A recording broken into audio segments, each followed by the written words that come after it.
Thank you for attending the 2020 Sunstone Digital Symposium Session 131 titled Walking One Another Home, Why I Continue to Stay. The audio from this session will be available for purchase at sunstone.org after the symposium. The video recording of this session will be available in the Whova app for approximately 3 months, beginning at the end of August 2020. At Sunstone, we are making it a goal to build a community that allows many ways for people to express their faith. Our tagline is, "There is more than one way to Mormon." We invite you to help us build a community where all paths are given space to be better understood. Please support us in our mission by making a donation and subscribing at sunstone.org. About this presentation. In the introduction to the first volume of Why I Stay, The Challenges of Discipleship for Contemporary Mormons, editor Bob Rees states, deciding whether to stay in or leave one's faith tradition is among the most difficult and soul-wrenching decisions a person can face. It is a decision that is at the heart of what's come to be called the Mormon Faith Crisis, which has highlighted why some, especially younger generations, are finding difficulty staying. In this session, Bob Rees, the editor of the second volume of Why I Stay, which will be published in 2021, gives his reasons for continuing to stay. I'll take a second to introduce you to our speaker before we begin. Bob Rees is Director of Mormon Studies at Graduate Theological Union in Berkeley. He is the editor of Why I Stay, The Challenges of Discipleship for Contemporary Mormons, published by Signature Books in 2011. The second volume of essays on this subject will be published in 2021. I'll now give the floor to our presenters. Thank you, Mike. It's a pleasure to be part of this new experiment in technology. I wanted to begin by expressing appreciation to Sunstone, to the previous editors and the current editors for continuing the current program, Why I Stay, which I hope you will take advantage of in this particular session or of this particular symposium. Why I Stay is considered by most people their favorite part of Sunstone, and it has been over the years one of the most enlightening and I think exciting series of presentations. I was so pleased to be able to edit a collection of these, as Mike mentioned, and the second volume will be available in the spring of 2021. I think you'll find it quite interesting. It's got beautiful essays by people like Phil Barlow and Jody England Hansen, Dan Wotherspoon, by Kimberly Applewhite-Titer, Charles Anouilh, just a number of beautiful essays that I've had the privilege of editing, and I think that you'll find them a wonderful reading. This particular presentation that I'm giving today is the one that I prepared for that second volume. And it begins with an epigram from Christian Wyman's beautiful book, My Bright Abyss, in which he says, you can't really know a religion from the outside. You can't simply recreate it to your own liking. And the title of this presentation, Walking One Another Home, comes from American folk song. I'm just going home. It's not far, just goes by through an open door. At a time when many of my family and friends have left the church or are contemplating leaving it, either actually or emotionally, the question of why I stay has taken on new meaning and has required new introspection and renewed negotiation. In my essay, I Place It in My Heart, which was published in the first volume, my reasons for staying were divided into 3 main categories: people, principles, and commitments. I still find those valid categories. In regard to the first, I said in that essay, one of the chief reasons I stay is related to people. This includes my family of origin, my siblings, my wife's siblings and their families, my children, my grandchildren, my friends, and a group of people with whom I have a tangential relationship, but whose faith is somehow connected to my faith. I also say because I believe my staying may have an influence on those in future generations who will face this question. Today, I continue to stay for all of these people, but I also say for others, including those who lived and died before I was born, whose sacrifice paved the way for the many blessings of the gospel that graced my life. My staying honors their devotion. I say for Ruth Stanfield, the woman to whom I was married for 51 years, whose passing 8 years ago has not diminished her influence on my life. I say also for my new wife, Gloria Gardner, whose lifelong devotion to the church and gospel, and whose, I have to get something off of my thing, and whose intelligent discipleship enriched my life immeasurably. I say for those who have come into my circle of friendship and fellowship in the intervening years, and I say for those whom I have taught and to whom I have borne testimony of the gospel.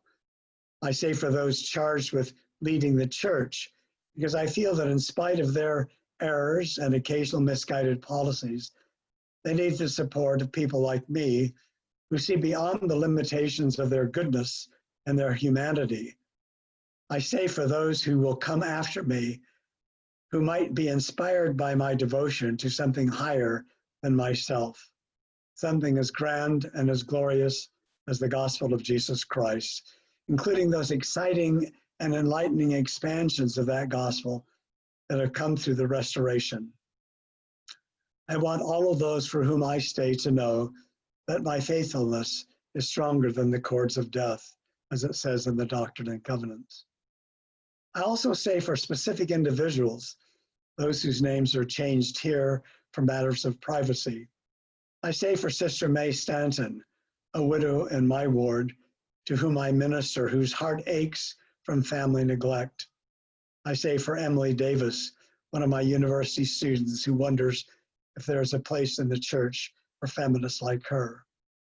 I say for Tom and Sarah Porterfield, new converts whom the bishop has asked me to help with their marital issues, and Fred Compton, a closeted gay teenager in a neighboring ward with whom I counsel. I say for Sam Elliott, a former bishop in our stake, who has confessed to me that he no longer believes, and for Tim and Sally Hanks, friends who have been ostracized in their ward in Phoenix for championing the rights of LGBT members. One of the reasons I stay is because in an increasingly secular world, I want to be an affirming voice for goodness and for godness, both of which I find in the Church of Jesus Christ of Latter-day Saints. I want to affirm the possibility within Mormonism of holiness and the transcendent. I want to affirm the reality of God and his presence in the world, to testify, as Alfred Lord Tennyson did, that closer is he than breathing and nearer than hands and feet. I want to affirm the reality of our Heavenly Mother, whose presence, if not always evident in the church itself, if we choose, may be so in our hearts and in our lives. I want to be able to say her name. Our Heavenly Mother, I feel her love and her wish that none of us will ever feel like homeless children or motherless children, as long as she spreads her wings of love to embrace us. I say for those who find staying a challenge, I want others to know that belief is just as much a choice as unbelief and disbelief, and that everyone believes something, even if it's nothing. In other words, belief, like unbelief and disbelief, is based not on scientific evidence, irrefutable facts, or objective reality, but is rather a propositional attitude influenced by reason, evidence, and facts, but is also a mixture of subjective intuitions, objective possibilities, and a deep sense of heart, mind, spirit, and body. In other words, we all believe in things, many core to our existence, that cannot be proven. Some saints who have full knowledge of all the things other saints find so problematic about the gospel or the church still find reasons to believe, still feel that staying is the best option. As someone who has wrestled all of his adult life with the contradictions, perplexities, and conundra of committed devotion, I want to help those who contemplate leaving to know that staying is also a good choice, one attendant with many blessings, positive outcomes, and occasional wonderful surprises. I stay because as a scholar and critic, I've been blessed to see the church through the prism of rigorous intellectual probing, deep questioning, including of my own axioms, and broad religious and spiritual history, all of which have given me not only a deeper insight, but a broader perspective, a more compassionate understanding of Mormon culture, and a more imaginative hope for its future. I see the flaws and limitations of the church and its leaders, but I also see its and their potential to become better and more Christ-centered than it is and they are today. I stay because I want others to hope what I hope for, a more evolved Mormonism, one focused less on being the true church and more on the search for the truth, goodness, and beauty that bless all of God's children. I stay because I want to continue working for justice and equality and equity in the church. I stay for women, those in my own family and my many Mormon sisters who keep hoping for greater recognition, greater honor, and greater involvement in our church community. I want to lend my voice to their voices, to women's voices for their expressive presence in the kingdom of God.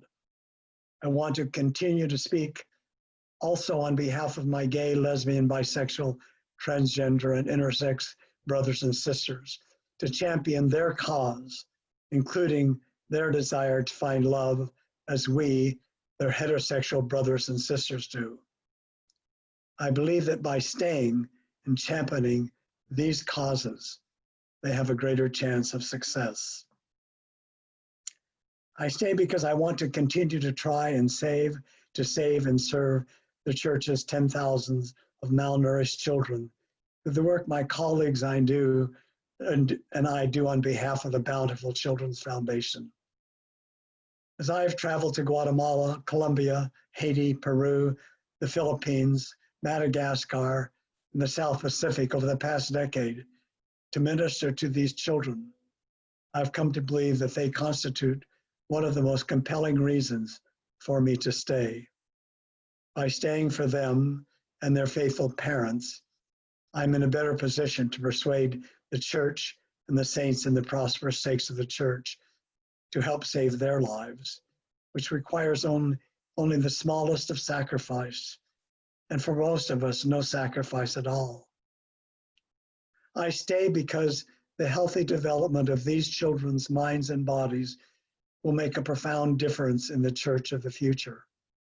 Who knows, but that today, a future prophet of the church or a future general president of the Relief Society is malnourished and in need of help in Peru or Mongolia or Zimbabwe.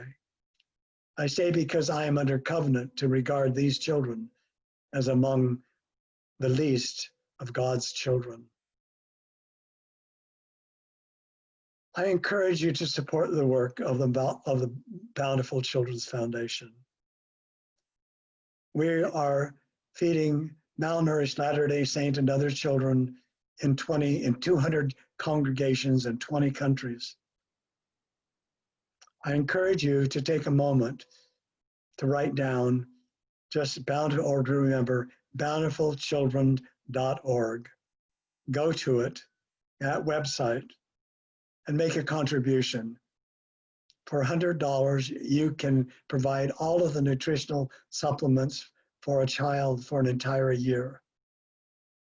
You and your family and your friends can support this great work, which I think is among the most important work of the church. I stay for these children, for their parents. I also stay because I want to be an agent for peace, peace in the church and peace in the world. As followers of the Prince of Peace, we are under obligation, confirmed by revelation in this dispensation, to, quote, renounce war and proclaim peace, as it says in the 98th section of the Doctrine and Covenants. Further, we are told there that Zion is destined to become a land of peace, a city of refuge, a place of safety for the saints of the Most High. In the last pre-millennial days, we are promised that Zion will be the only place where those committed to peace and nonviolence, quote, will not take up their swords or their guns, I would say, against their neighbors. It will be the only place where people can flee for safety. For those who live there will be the only people that shall not be at war one with another. I stay because I want to help create the conditions for such a place and such a peace, which I don't think we have come close to establishing in Zion yet. I want to do this even though I may not live to see this realization. As mentioned earlier, I stay for the leaders of the church. I'm familiar with their faults and failures, some of which I know by way of painful personal experience. On the other hand, much of what I know about the church and their leaders, also through personal experience, is good and uplifting. It breaks my heart to see on the internet people who savage and denigrate and demonize these leaders. Several years ago, I heard a podcast characterizing the church as, quote, a Mormon Chernobyl. And at past symposia, I've overheard people speak of the general authorities in derogatory terms and categorize them as evil, as if they were a single monolithic entity. Any person, group, or institution may be stereotypically reduced to one word: apostate, fall away, Jack Mormon, evil, all of these things. But all the words in the world are insufficient to describe a single human being, let alone a group or a church. Although our leaders should be respected and revered, their biographies should not be hagiographies. It's healthy for us and for them to recognize their limitations and acknowledge their fallibilities without demeaning or denigrating them. As B.H. Roberts wrote over 100 years ago, the position in this history of the church is it is not assumed that the men of the new dispensations, its prophets, apostles, presidencies, and other leaders, are without faults or are infallible. Rather, they are treated as men of like passions with their fellow men and women. But while the officers and members of the church possess the spiritual treasure, that is, their charge in relation to preaching the gospel and administering the affairs of the church, they carried it in earthly vessels. And that earthliness, with their human limitations, was and is painfully manifested on many occasions and in various ways, both in personal conduct and in collective deportment. Sometimes leaders, local and general, say things, implement policies, and take actions that harm and injure others. Sometimes they teach things that turn out to be not true. It is sobering, for example, to acknowledge that 13 prophets, beginning with Brigham Young, and hundreds of apostles believed and taught the erroneous doctrine regarding the worthiness of blacks to hold the priesthood and participate in temple rituals.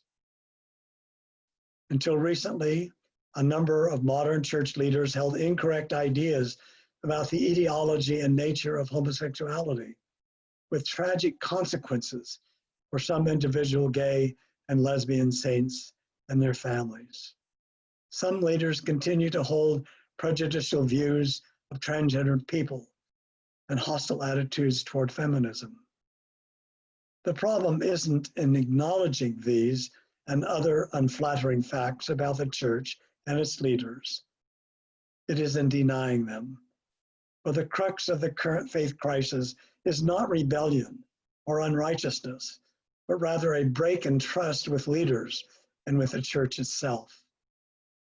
Believing that church leaders are nearly infallible and will never lead us astray, or that LDS Church or the LDS Church constitutes not only a seamless garment of revealed truth, but is, quote, the one and only true church. Many become disillusioned believing this when they are unable to reconcile such idealization with their own discoveries, their own observations, and their own experiences. Wallace Stevens said, "The imperfect is our paradise." Brothers and sisters, we live in an imperfect world, and we are imperfect people in an imperfect church with imperfect leaders. But the world we live in is imperfect precisely because it is in acknowledging our imperfections and that of our leaders that allows us to avoid dishonesty and hypocrisy, and thereby courageously face the challenge of spiritual growth and evolution, which is, after all, the purpose of the entire plan of salvation. I stay an active, committed Latter-day Saint because, based on our theology, I believe my church and my people have a critical, perhaps even decisive role to play in saving this beautiful, but this fragile little planet spinning in space. Of all the planets in the universe, it is the only one we know of where beauty, courage, faith, imagination, grace, and especially love are possible. It is the only one that allows us to be human while striving for a promised existence, not lower than the angels, but higher than them. It is the only one we know where we can hear the song of meadowlarks, watch the itinerant dance of butterflies, smell roses, swim in rivers, and wonder at the unaccountable stars in the night sky. As Robinson Jefferson exclaimed, "It is only a little planet, but how beautiful it is." There are many things that we have to do to save this planet, which is in great peril right now. We have at most a decade to do all we can to save it. Thus, for me, there are many reasons for staying as part of what I consider my covenantal commitment, not only to help build the church, but to change and repair it. In an unpublished essay called Repairing the Church, I wrote this: "There is immense pain in the church today. Addressing that pain depends on our individual acts of courage, of sacrifice, and especially of love. It is in that realm where much of the most important work of repairing is to be done. But there's also the larger realm, the church beyond the individual broken heart, beyond the sin and insensitivity with which each of us must contend, beyond the madness and mystery of trying to make the gospel and the church work in our lives, in our families, and in our congregations. It is in that realm, the macrocosm of the institutional church, where the work of repairing is also required, even though it is more daunting and more difficult, because it is largely beyond any one person's control, and yet it is also part of our individual and our collective stewardship. Such repairing work is to some extent consonant with the very idea of restoration. In a Latter-day Saint General Conference address, Peter Dieter Uchtdorf spoke of those who are inclined to sleep through the restoration. I don't want to sleep through the restoration or even stroll through it. Its blessings are too great and its promises too grand for me to consider doing so. The restoration is not an event or a series of events that happened in the 19th century. It is a process, a promise, a continual unfolding. There are many truths yet to be revealed, some of them to ordinary saints, and I don't want to miss any of them. My guess is that not many of these great and important things pertaining to the kingdom of God will be revealed to those who leave the church, even though their reasons for leaving may be justified. For me, the most unfortunate consequence of the Mormon faith crisis is not that many lose their faith in Mormonism, but that they lose their faith in religion itself, and sometimes in God and Christ. Many Latter-day Saints who once testified of their love of God and bear testimonies of their personal relationship with the Savior no longer do. And that makes me very sad. Ultimately, I stay for our Father and Mother in heaven and for their Son because of the great gifts of creation and salvation, of being, an eternal being, and of love in all of its dimensions and manifestations that their love makes possible. All of the truth and goodness that I've been privileged to enjoy can be traced to those great gifts from them. I stay because in some small way, I want to show them how grateful I am for their love. The following words of Matilda of Magdeburg, a 13th century mystic, expresses my feelings. Effortlessly, love flows from God into man and woman. It is like a bird who rivers the air without moving her wings. Thus we move in his world, one in body and soul, though outwardly separate in form. As the source strikes the note, humanity sings. The Holy Spirit is our harpist, and all strings which are touched in love must sound. I stay because I have faith in Latter-day Saint Christianity and its particular language, myths, and symbols, its ceremonies and rituals. Christian Ryman writes this: to have faith in a religion, any religion, is to accept at some primary level that its particular language of words and symbols says something true about reality. This doesn't mean that the words and symbols are reality. That's fundamentalism. And fundamentalism is death to religion. Nor does it mean that you will ever master these words and symbols well enough to regard reality as some fixed thing. What it does mean, though, is that you can no more be religious in general than you can speak language in general. And the only way to deepen your knowledge and experience of the ultimate divinity is deepen your knowledge and experience of the all too temporal symbols and language of a particular religion. Lyman adds, at some point, you have to believe that the inadequacies of the words you use will be transcended by the faith with which you use them. That is, we must use language to describe and testify of our faith, but faith is something beyond the bounds of language, something transcendent, and ultimately something holy. It is that quest for holiness that holds me within the circle of Christianity, and Mormonism's particular expression of it. One of the chief reasons I stay is that over a lifetime, I've come to trust the validity and reality of sacred spaces and the sacred experiences that are possible there.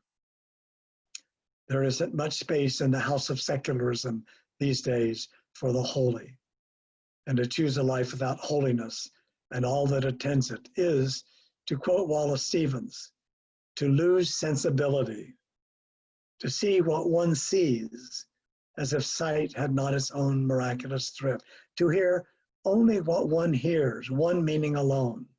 There's so much more meaning than one meaning alone. As he says, it's as if the paradise of meaning ceased to be paradise. In this language, in those symbols, in these congregations, in the singing of the hymns and the words we speak and share, there is paradise. And when that paradise ceases, Wallace Stevens says, it is to be destitute. This is the sky divested of its fountains. And when the sky is divested of its fountains, how cold the vacancy. When the phantoms, the spirits, the angels, all of those things are gone. And the shaken realist first sees reality. The mortal no, the denial, has its emptiness and its tragic expirations. That tragedy, however, may have begun again, the imagination's new beginning.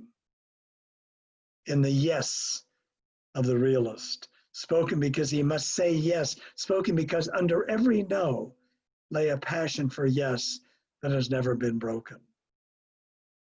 It is that passion for yes that I say. I am now in the middle of my 9th decade. In my first decade, I lived in a chaotic, violent, abusive, and dysfunctional world. Somehow, by the grace of God, I survived with some sense of myself intact. It was when I was 10, coming out of a foster home, that I learned about God and Christ and Joseph Smith, and when I was baptized, my father, who had just come home from the Second World War. Because there was no font in the little town we lived in, he baptized me in the Mesa Temple. Many years later, I wrote a poem about the experience.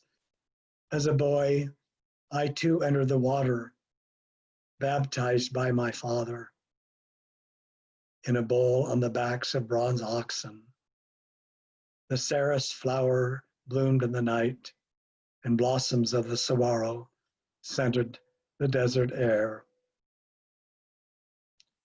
Coming out of the water that day, the 10-year-old boy, newborn, I knew I had found a home. Later, when I was 15 and the only member of my family still active, I rose early on Sunday mornings and rode the bus to my church home. Through thick and thin, through joy and heartbreak, it has been my home ever since, and will continue to be, even though at times I see in it some of the same kinds of abuse and dysfunction I experienced in my childhood home. In her beautiful book, Traveling Mercies, Anne Lamott tells of finding her way to God by hearing singing in a Black church, St. Andrew Presbyterian Church in Sausalito, California. She was standing at a swap meet across the street from this church. She's a drug addict. She heard those sounds and walked over to the church. And she said, after standing outside and listening for a number of Sundays, she slowly inched her way into the church. She writes, somehow the singing wore down all the boundaries and distinctions that kept me so isolated. One of the songs was so deep and raw and pure that I could not escape. It was as if the people were singing in between the notes, weeping and joyful at the same time. And I felt like their voices or something was rocking me in its bosom, holding me like a scared kid. And I opened up to that feeling, and it washed over me. And reflecting on this experience later, she said, when I was at the end of my rope, the people at St. Andrew tied a knot in it for me and helped me hold on. The church became my home in the old meaning of home, which is when you show up, they have to let you in. They let me in. As I wrote in a previous essay, that, among other things, is what churches are for, to create a home for us, to let us in. when they fail to let all of us in, including the homely, the heretics, the homeless, and the homosexuals. They fail in their fundamental purpose, which is to make it possible for each of us in communion and in community to experience the love of God and the love of others in deep, intimate, and therefore ways, and therefore to feel enough love for ourselves that we can allow the grace of God to work its miracle in our lives. Someone said, we are here to walk one another home, home to our true selves, home to the community and the congregation of which we are a part, and home to that heavenly abode where the promise of pure, abundant, unending love awaits us. I want to be part of that journey. I want to be part of helping to walk others home and have them help walk me home. That's as good a reason for staying as I can imagine. So all of these are reasons I continue to stay. Together they constitute staying as a conscious and deliberate act of love. Ultimately, I feel that staying in Mormonism is the most loving thing I can do for myself, for my family and friends, and for others, and for God. I choose to stay for the possibilities and the promises of what love can do. Thank you.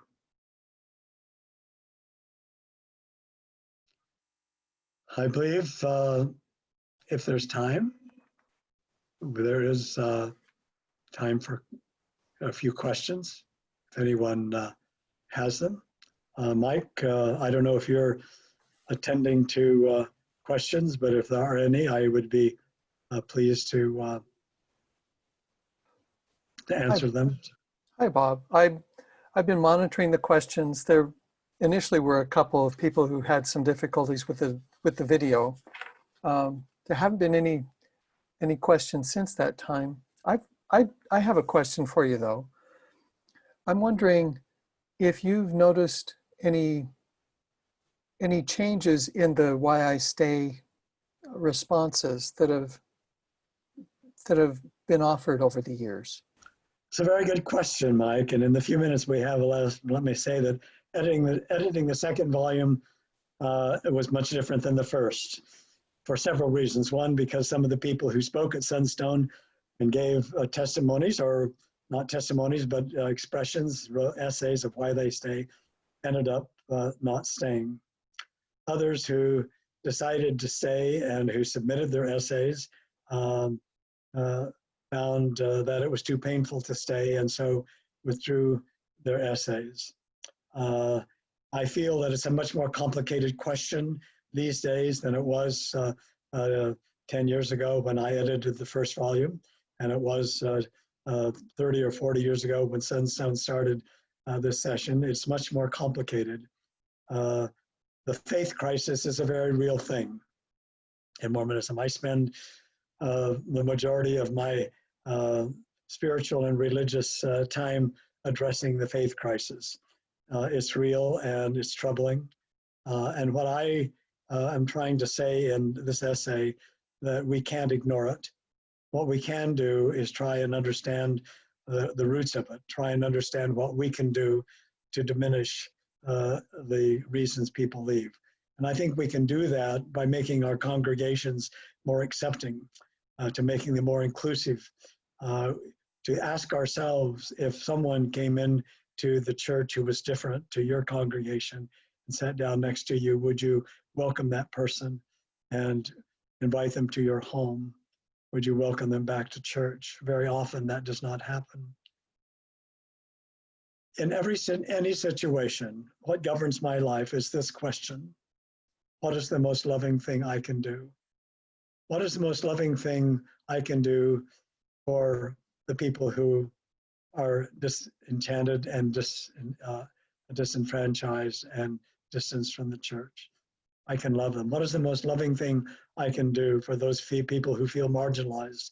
I can love them. What is the most loving thing I can do for these children of the Bountiful Children's Foundation who are starving. Many of them are, we've just had a report, and many of them, the children are in much worse condition because of COVID-19 and the conditions in the developing world, which are so much worse than in our world. Again, I encourage you to go to bountifulchildren.org to make a contribution to helping to save these children. We are all distant from home. We are all on our way home. We all need to help one another and be helped by one another. And the question we have to ask, what is the most loving thing I can do? Please, may God help us to do that. Thank you again for being part of this session. Thank you. Someone has offered a question. Do you think the church will eventually extend full priesthood functions to women? Whoops, whoops, whoops. Where'd it go? My goodness. Oh, there. Will the church, Slipped my screen. ultimately extend priesthood to women? Yeah. I hope so. It's not my position to give doctrine, but as I read about women in the scriptures, great women, prophets and prophetesses, great women who did things. I look at the early history of the church. As I look at the women in my wards, some of whom would make wonderful bishops and patriarchs. It is my hope that that will happen. Whether or not it will is not up to me. But whether women get the priesthood, we can honor women in all of the ways that we honor the priesthood. We can treat them with love and respect and dignity, and that at least is a beginning, and to be as inclusive as we possibly can in all that we do to do this. Thank you. I'm not seeing any other questions right now. We have some time left. We do have 47 people still participating. Okay. If one of you has a question, please offer it. Until then, maybe I'll ask another question. Sure. I'm curious to know, in terms of the many essays that you've read about people staying, I'm wondering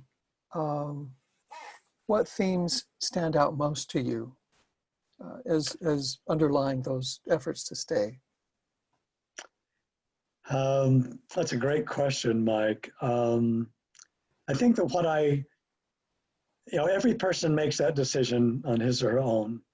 So having read upwards of 50 or 60 essays and having listened to almost every one of the Sunstone Symposia, I think that I look for authenticity, integrity. I look for people who can combine both a personal and a communal reasons for staying. I find I'm persuaded by people who, if they stay, their staying is a committed devotion to staying. They don't stay on the peripheries. They try to make the church better. They try to minister to groups who do not feel welcome. One of the essays I wrote when I was bishop, right after being bishop of a singles ward, was Finding Christ at St. Thomas Episcopal Church in Hollywood. A member of my congregation who visited, and it was a very open and welcoming congregation to LGBT people and others, invited me to go to his church, which was the Catholic Episcopal Church in Hollywood. On the Sunday I went, which was before Pentecost, it was one of the most moving experiences of my life. The organist of that church was a returned Latter-day Saint missionary who had left the church.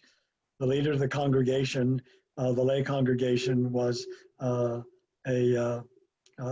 returned Latter-day Saint Mormon missionary. I found that 5 of the members of that congregation returned Latter-day Saint missionaries. After the service, which I found very touching, it was a very open, inclusive, gender affirming and accepting congregation. And there were many people in that congregation who were there because they didn't have a church home anyplace else, not simply Latter-day Saints, but others. And when these 5 brothers and I went to lunch afterwards, I asked them to tell me their stories. Their stories were heartbreaking.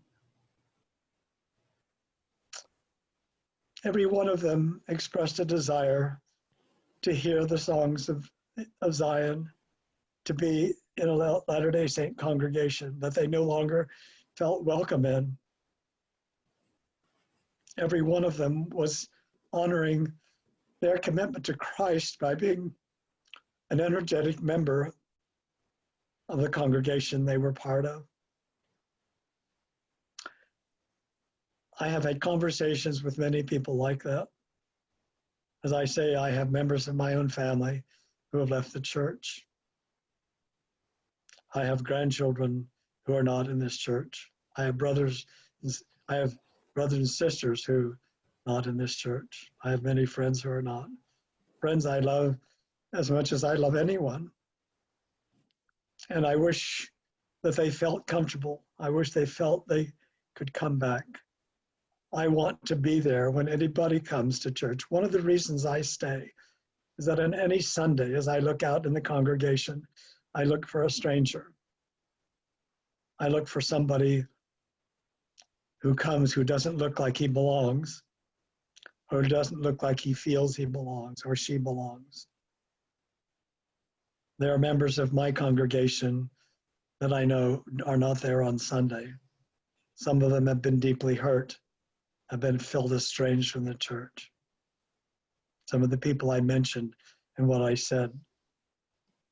I want those people to know that within the restored gospel, there are immense blessings, and that it is up to us to make the church realize its potential. B.H. Roberts said, not a tenth, not 100th, not 1,000th of what had been revealed to the church and to Joseph Smith had yet been unfolded in the church. That means that the work of the restoration has scarcely begun, as he said. And that I find it exciting to be part of that work of restoration. I find the revelations of Joseph Smith, which many of the members of the church don't even realize how wonderful they are. I had an experience recently where one of my students, I teach at a theological university, and one of my students, who's a Lutheran minister, invited me to come to his church, come to his class. He teaches a class in religion at another university. He asked me to come and speak to his group of freshmen. There were about 20 young, bright freshman students, and they were studying American religion. And as I began, I said, if you had lived in 1820, what kind of a God would you have believed in? What was God like if you had lived there? And they said, well, he was a punitive God, a vindictive God. He was a God that I would have been frightened of. I said, yes, that's how that's the God that most people believed in. I said, and what would you have believed about yourself? They said, well, from what we've been studying religion, we would have believed that we were fallen, that we were unworthy, that God had not elected us to be saved, that we were miserable creatures, that God might deign to save, but only by the capriciousness of grace. I said, yes, that's how most people in the 19th century believed. And that's what Joseph Smith believed when he was 14. And when he went into the Grove of Trees wanting to know what was true and asked that question, what church should I join and what is true? 2 great and marvelous revelations happened to him. He knew that God was not a vindictive, punitive, angry God. God was a loving God, and he could see as he looked into God's face. I have an essay in the current issue of Dialogue called Joseph Smith and the Face of Christ, because I contend that what happened to Joseph Smith that day, the most important thing that happened is that he looked into Jesus' face and he looked into God's face and he saw a reflection of him in their faces. and knew that they loved him beyond any question. And when he came out of the woods transposed and transfigured, he knew those two great truths. God is a God of uncompromising and unconditional love. And he loves every person on earth with an unquestioning and unconditional and eternal love. His grace and his mercy are boundless. And that experience was the most important experience in Joseph Smith's life. Throughout his life, he could look back and remember that. And I contend, I speculate, that when Joseph crossed over the Mississippi River on his way to the Western Territory, when things were falling apart in Nauvoo, and people were criticizing him, I think as he turned back and saw the temple on the hill, he remembered seeing Christ in the sacred grove. And seeing that temple and remembering Christ, he came back across the river and went to Carthage in what he knew was certain death. So those revelations that we are still don't fully comprehend, and there are a number of them. I want to understand the revelation. I want to understand the great and marvelous things which God has yet to reveal to prophets and to ordinary saints. I believe that we all are subject to receiving revelation. And I think that many people received revelation on blacks in the priesthood before the leaders of the church did. There were many people who knew in their hearts that that doctrine was not something that made sense in the gospel of Jesus Christ. Thankful we are at a place now. We recently had a black bishop, a wonderful bishop, Bishop Wimpy, 6'5", giant of a man with a giant spirit. What a wonderful thing it was for me to have lived long enough to see a black Latter-day Saint bishop, to be able to counsel with one. That is such a great blessing in our church. There are many great and important things yet to be revealed to the leaders and to us. It may come to some of us before it comes to them. We have a little over 5 minutes now, and we have more questions than I know what to do with. So maybe I'll try to combine a couple. One person is wondering, with the admission that leaders of the church have made mistakes and are fallible, what specifically about them and their teachings draws you to them as prophets and seers versus exploring other spiritual leaders who make the same claims? Well, I don't think it's an either or. I love to explore other religious leaders and spiritual leaders. I teach at a theological university, and my students enlighten me all the time with what they teach me. And so I am very involved in interfaith work. I think there is so much wisdom and goodness to be gleaned from other spiritual leaders. What I would say is that the worst thing that happens to me is that we surrender what God has given us, which is our agency and our responsibility to make decisions. We are not to take everything that is said as if it were coming from the voice of God. We are to test it. We are to listen to the Spirit.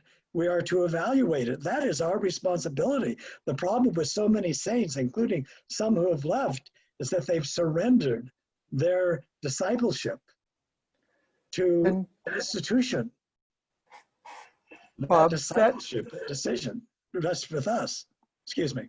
I don't want to interrupt. But I do want to tie in a related question, I think. Another person ask for your thoughts on people who try to make positive change but wind up becoming excommunicated for those kinds of efforts. I've just finished reading Levina Fielding Smith's beautiful essay, a book on mercy. It is heartbreaking. Having myself been threatened with communication at a point in my life and knowing how sober that made me feel. The one thing that I say, and this is the most hopeful thing I can say, in Nephi says, the keeper of the gate, the person that all of us have to pass by. The keeper of the gate is the Holy One of Israel, and he has appointed no servant there. We have only to answer to Christ. And if, in the early days of the church, people were excommunicated for all kinds of things. My wife's great uncle was excommunicated for buying clothing of the Gentile store for their new baby because there wasn't any ZCMI. Human beings make terrible mistakes, and some of them are tragic. I feel that if I live righteously enough to be in the celestial kingdom, my dear sister Levina will be there, as will many other people, some of whom may have been treated in this way. I'm not a judge of who has made that decision. I have written an article called Why I Decided Not to Excommunicate Anyone When I Was a Bishop. Because I know that when you excommunicate a person, you often excommunicate a family and you excommunicate future generations. So whoever has been excommunicated that love them and know that God loves them and that we consider them or should consider them part of Christ's kingdom. There may be 2 minutes left and too many questions, but this one is perhaps a segue to what you were just expressing. Did you ever come to a time of doubt, frustration, or exclusion that brought you close to considering if you should leave? Considering what?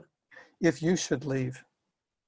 Yes, of course. I think any thinking person, any believing person has to doubt. And doubt is a sign, Paul Tillich said, one of the greatest evidences of faith is doubt. Doubt leads us to truth. Doubt is, if an honest doubt is something seeking resolution. An honest faith also includes honest doubts. But honest faith and honest doubt are part of a dialectic. They're part of a conversation that we have with ourselves and with one another and with God. God loves us for our honest doubts that are asked and that are expressed with integrity. But he also loves us for seeking his help in resolving them. And maybe squeezing one more question in, even with problems in church history and accounts of the first vision, some people feel very betrayed. How can people who struggle with perceived untruths remain as engaged as deeply as you are? I've written an essay on the different versions of the first vision. You ought to read it. It's published in the Interpreter, I believe. First of all, keep in mind that everything is somewhat tentative. There's so many things that we don't know about first vision. I've just finished a book on the Book of Mormon. I believe the Book of Mormon is the Word of God. I believe that there were real people named Nephi and Moroni. I have wrestled with all of the questions. I've read almost everything against that premise, but I've also thoughtfully thought about that premise and wrestled with it. And so wrestling with ideas and listening and being open is important. Keep in mind that all of the truth on any proposition is not in yet, except that Jesus Christ is the Son of God and God, the Father and the Mother are loving. Everything else practically is up for understanding and openness and discussion. Keep the dialogue going in your heart, in your mind, in your community, in your family. Keep the dialogue going. Thank you very much. Our time is up, but I'd like to thank everyone for attending and for supporting Sunstone. We'll see you at the next session. thank all of you very much. Thank you, Mike.